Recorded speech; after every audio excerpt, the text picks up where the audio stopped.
money. Losing 100 grand of street money is not something that you should take lightly. And she like, yo, Cam, I talked to some people out there. They say you better be careful. Yeah, you took money from man. Don't come back here until you're willing to pay. One of Dipset's all managers must have skanked the man. Grow the fuck up, you dumb motherfucker. The situation was £70,000. Yeah, the man went to go and sort it out. And she said, nah, they coming to get you, so bro. the young ones, they just move reckless. Around it. Oh, you're nuts. They don't have my shit. Swing that. I don't have my shit. Cam, if you're in the building, get out. Get out there looking for you. Their whole shit is looking for you.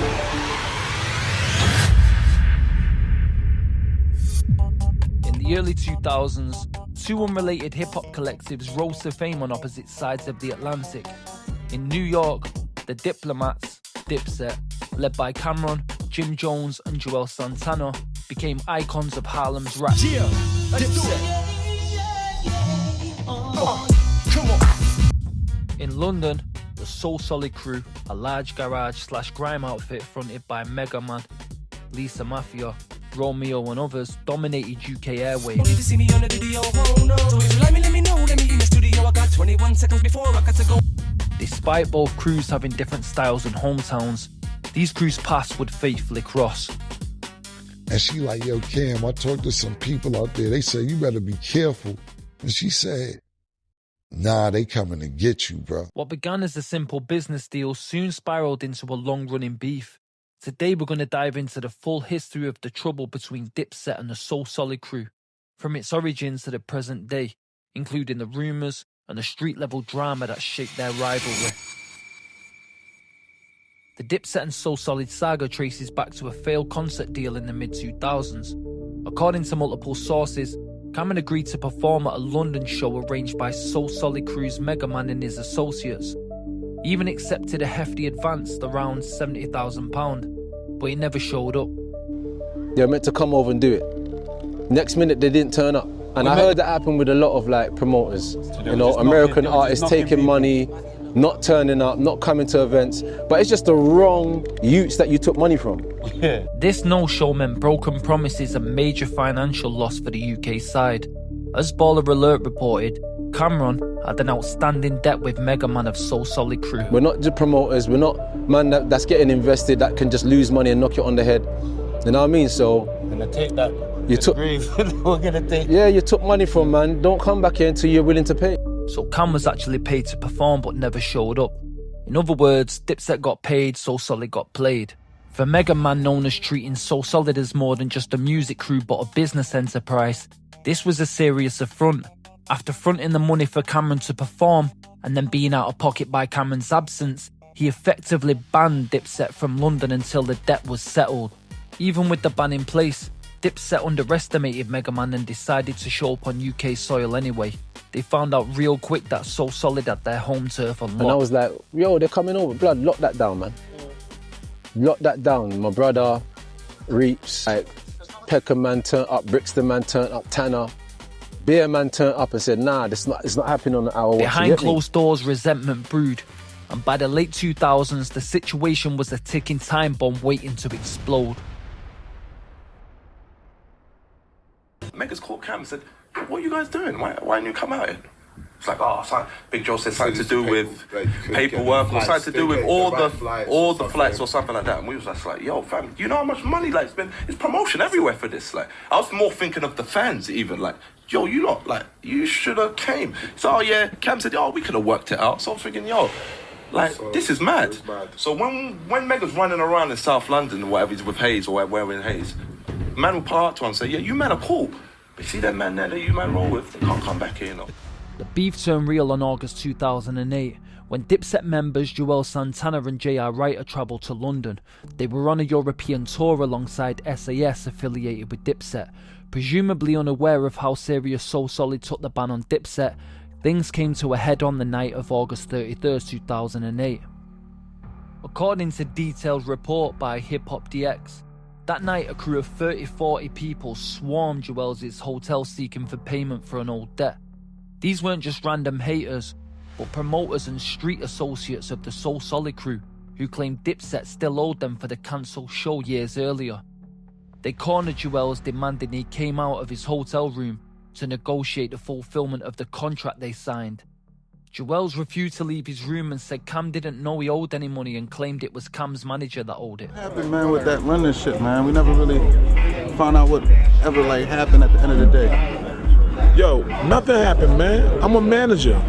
I book shows, and if an artist don't go on shows, sometimes it falls on the manager. But think about it, if they didn't get their 70,000, 60, I mean, it was 40,000. If them niggas brought their money, but if I didn't pay Cam his 40,000, you think I'll still be managing them? There he goes.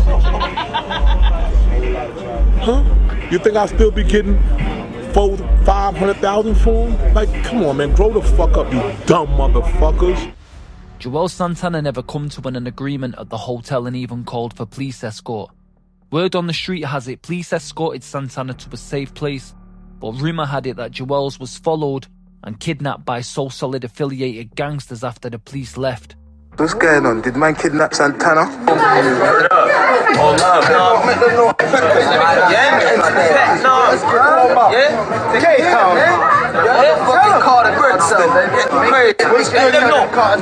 Show them the chain, son. What's that, JR? What's that? That's that G-up tail. Fucking feet up, man. What is it, JR? The fucking London cartel.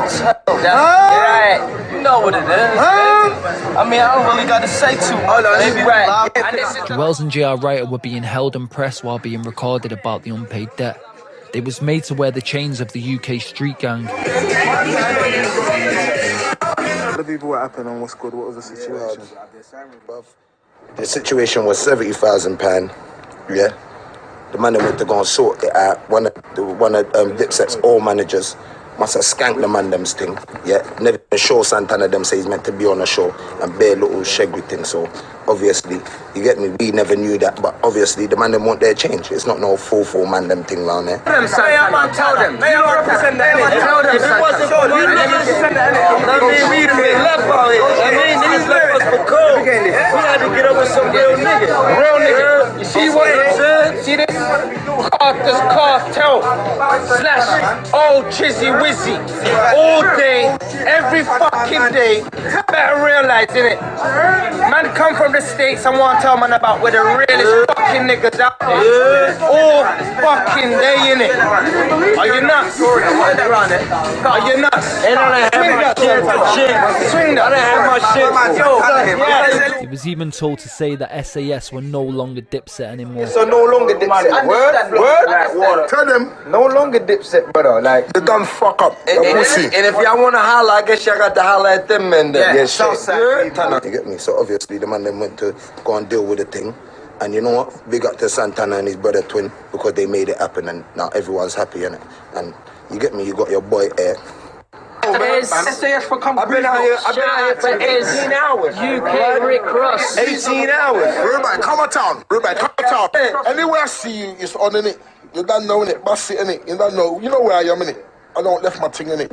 And some whispers even claimed that the London crew snatched Juels' chain and forced him to sign a contract for 3 shows to repay what was owed. Got to London, and rumor has it that there was a show and there was a promoter that was upset about a prior show that he didn't get his money, he didn't get y'all to perform, he didn't get his money back, and that you were robbed. Yeah, well, the rob situation didn't go down. I pretty much spoke about that a lot. You know, I did the YouTube thing. I called up my dude from London. Shout out to my dudes from London, my man Tanner, Trizzy One Gang, everybody out there. They big on us, especially me out there. So, I mean, I'm mad I didn't get to do the show. But at the end of the day, what happened was, you know, I had business partners that I dealt with before. You dig what I'm saying? And they actually put together a show. I didn't receive any money for the show, like I told people. The money was broken up through whoever, and that's what it was. They were street dudes who put up a lot of money, you understand? And this was the first time somebody from the camp ever came to London, so they wanted to know what was up. They wanted to know who got the money, where, you know what I mean? So once we came out and we rectified the situation, you know, that was pretty much it. The 2008 incident had immediate consequences with Dipset's extended family. SAS, Dipset's closest UK allies, severed ties with Juelz Santana in the aftermath. What began as a joint tour ended with finger-pointing and hurt feelings. Upon returning to the US, Juelz implied via a DVD video that UK friends had let him down, which shocked SAS. We've known him for 5 years. We didn't understand the subliminals, Mayhem said from SAS. Disappointed that Juels had aired grievances publicly instead of privately. Feeling disrespected, SAS cut off their 5-year alliance with Dipset. This ended the Diplomats' cruise bridge to the London scene, isolating Dipset further on UK soil. The unresolved debt, often cited around 70k, had now cost Camron some of his own allies, and the bad blood with So Solid only grew thicker. For several years after 2008, Dipset essentially avoided performing in London, likely aware of the hostile climate. But in June 2014, Camron decided to stage a long-awaited comeback show in the UK, his first headlining London gig in a decade. Billed at the Forum in Kentish Town, with British grime stars like Skepta, JME and Jammer as opening acts, the event drew huge anticipation. Camron came over, but Camron was taking a piss. Because Camron, yes, bless. Camron was the main man. Next to Big Joe, he was the main man. You get me? And I just said, look, if my man doesn't make the phone call, I apologize, but I have to pull him up on it. You get me? I can't allow these Brixton youths and these Streatham youths and a couple of my brethren who are involved to look at that and make it seem like I didn't have their interests at heart, because this is my link. I made Roadman put their money into something which, you know what I mean, which they lost all their money. Losing 100 grand of street money is not something that you should take lightly. To anybody, it's not a joke thing. Gunshot, man. So for the whole time, it's been my interest to make sure that justice is served on all areas. So I had to get dirty. I had to get my hands dirty a little bit again. I don't know these people name. So when I got there, I'm thinking that shit is water under the bridge, because I never took their money. And I didn't know what the hell was going on with Juels, but that was like probably 4 or 5 years before I got there. But obviously it wasn't water under the bridge. It's crazy. I'm not gonna say a couple people name. So I go practice, do the shit for the show. About 2 hours before the show, I get a call from my homegirl in Long Island. And she like, yo, Cam, I talked to some people out there. They said, you better be careful going to that show tonight. And I said, what you talking about? And she said, nah, they coming to get you, bro. I turned up at the event on a thing where I wanted to have a conversation with him again. She said, they just told me it's 50 niggas in front of the projects getting ready to go to your show. And then it's another 50 they about to pick up. So I'm like, 100 niggas? It's 4 of us. It's like 100 on 4. I said, let me check into it. We got in the Sprinter and we got out of there. We tried to make it to the airport. We couldn't make it. And we just went to I don't remember the city we went to, but we went to the next joint and got on the next flight out there. But looking at the show, back to what you saying, I posted it on my page. It's on my page, like you said, probably 7, 8 years ago. When niggas said Camron's not performing, these niggas rushed the stage, tried to go behind her in a dressing room, everything else. And it was a one-way, and I had another homegirl who lived in London, not the girl who called and told me about this, another girl. She called me, she ain't know I wasn't there. She called me screaming, Cam, if you're in the building, get out. Get out there looking for you. The whole shit is looking for you. And I was just not in the building, just thanking God that I actually got that phone call from a homegirl from Long Island that I wasn't there. And, it was just a blessing, because when I seen the video and all that shit, I'm like, oh, these niggas was coming to hurt niggas. And he just didn't want to turn up. So the young ones, they just moved reckless. And I said, look, if it gets to a point where they don't move accordingly, you lot do what you want to do. You know what I mean? And that's basically how it was. It's a real blessing to get out that situation. So the video you probably talking about, Sin, is when I got back to New York. You know how I maneuver. The nigga shot the jump.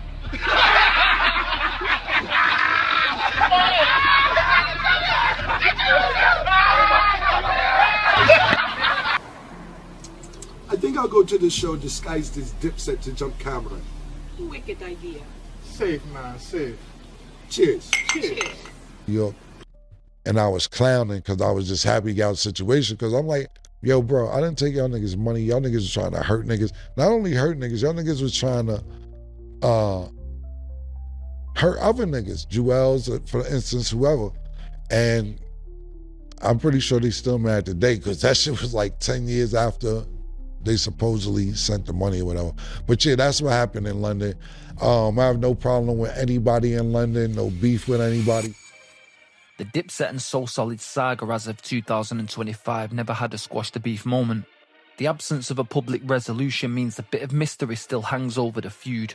As of today, any bad blood that remains is beneath the surface. Dipset have reunited for US tours and projects, leaving the UK in the rear view. So Solid crew occasionally reunite for nostalgic performances, with MegaMan still respected as an OG in the UK scene. No further incidents between the two camps have been reported in recent years.